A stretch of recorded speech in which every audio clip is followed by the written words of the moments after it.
তুই অনেকটা বদলে গেছিস কিন্তু। সময়ের সঙ্গে সঙ্গে তো মানুষ বদলে যায়। বল না, বদলাসনি? না।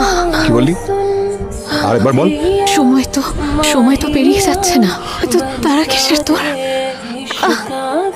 তুই অকারণে রিয়াক্ট করছিস। শোন অর্পিতা, এর আগে কারো কখনো সাহস হয়নি আমাকে দাদা থামানোর। রুদ্র প্লিজ চলে যাস না, আমার কম্পালশনটা একটু বোঝার চেষ্টা কর। তুই তোর কম্পালশন নিয়ে কি ভাবিস? তুই খুব সুন্দরী, তাই তোর এত জ্ঞান।